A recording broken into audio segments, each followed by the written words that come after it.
Bleeding and flushing your brakes is a great way to help remove any air or moisture in the brake lines that can prevent your brakes from working at their best. And Subaru recommends that you do this about every 30,000 miles. Now, I'm not sure when the last time my brakes were bled or flushed, so today, let's do that. Traditionally, bleeding brakes would require at least 2 people to complete. But with this pressure bleeder, I'll be able to easily do this job myself. Additionally, we'll need a container to catch the fluid. This one has a vent hole at the top to make it easier for the fluid to flow through.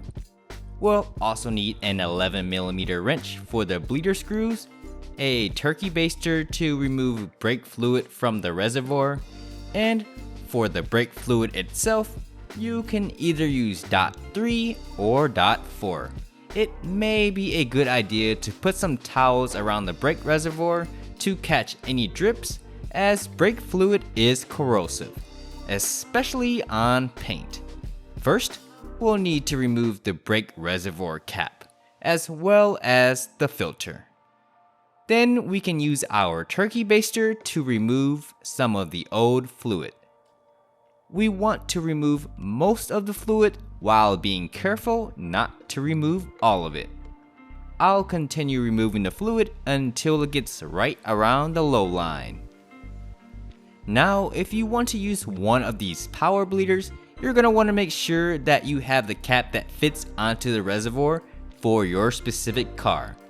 This one has a quick release to easily attach the cap. Usually, you would need to constantly keep checking to make sure there's always fluid in the reservoir. But the power bleeder allows you to pour your brake fluid in the bottle, which will automatically fill the reservoir as long as you have fluid in this container.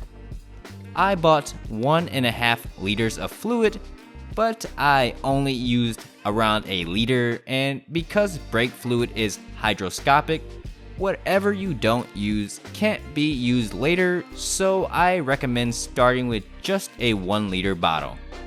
Now we can screw the cap onto the bottle. This kit also comes with a tool to help tighten it up all the way, as we want this connection to be completely sealed. Then we can connect the other end to the reservoir. Finally, we just need to add pressure to the power bleeder by pumping it up until it reaches around 10 psi. As you can see, the new fluid from the bottle is already making its way into the reservoir. With the pressure bleeder all set up, we can now begin the flushing and bleeding process. With most cars, you would start with the rear wheel furthest away from the brake master cylinder and work your way towards the front. However, there are exceptions to this rule for certain cars, and according to the manual for my 2018 WRX STI, the correct order is front right, front left, and rear right. So let's start off with the front right wheel. And also, since we have Brembos, they have 2 bleeders on each caliper. The manual says we'll need to bleed the inside one first, then the outside. First, we need to remove the cap on the bleeder. You can use a small flathead screwdriver to make it a bit easier to pop off. Then place the 11mm wrench onto the bleeder screw and connect the vinyl tube on top of the bleeder. Loosen the bleeder screw with the 11mm wrench, and the brake fluid should begin flowing out. For the first brake, we do want to remove any air bubbles, but more importantly, all the old brake fluid. You should be able to see the color change from a more darker color of the old fluid to a lighter color of the new fluid. I think my mechanic at the Subaru dealership kind of over-exaggerated how dark my brake fluid was, because it's kind of difficult for me to see much of a huge difference between the old and new fluid. Washer fluid are topped off and looking great. Your brake fluid here, as we can see, it's looking real dark. So we're going to definitely recommend replacing that because we like to replace that every 30,000 miles and it should be nice and clear. But once the new fluid starts flowing through and there are no more air bubbles in the line, you can close the bleeder valve. Carefully take off the vinyl tubing, lifting it into the air so any fluid in the tubing falls into the bottle, instead of onto the floor. Then pop the bleeder cap back on. Next, we do pretty much the same thing on the outer bleeder. Remove the cap, place the 11mm wrench onto the screw, connect the vinyl tubing, and loosen the bleeder screw. You may see some air bubbles come out, which is good. That's what we're trying to get rid of. Keep the bleeder open until the fluid continuously comes out without any air pockets.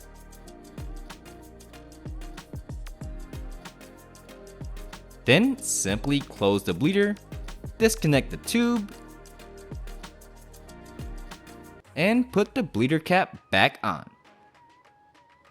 Now we can move on to the left hand side and repeat the process on this side.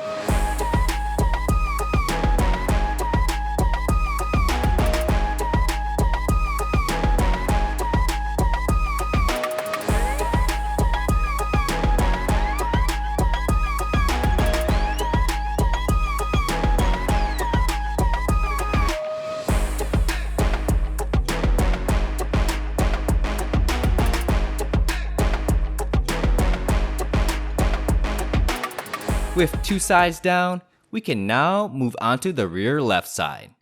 The inner bleeder is a bit more difficult to reach and show on the rear calipers since it's a bit more out of the way, but the process for the rear is the exact same.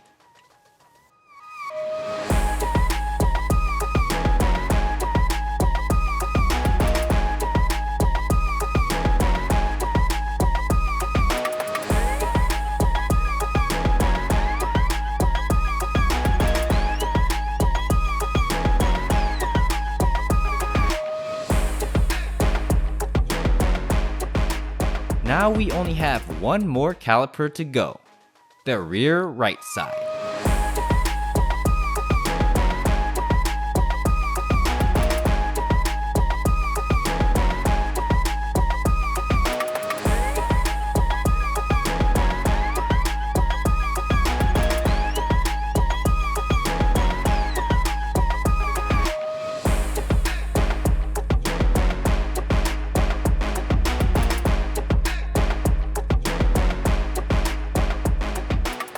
Finally, there's only one more thing left to do, which is disconnecting the power bleeder.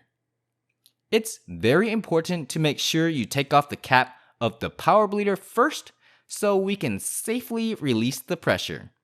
If we were to release it from the reservoir without releasing the pressure from the bottle first, the brake fluid from the reservoir would spill everywhere. As you can see, the brake fluid is a bit too high, so we can use our turkey baster to remove the excess fluid until it reaches the full line.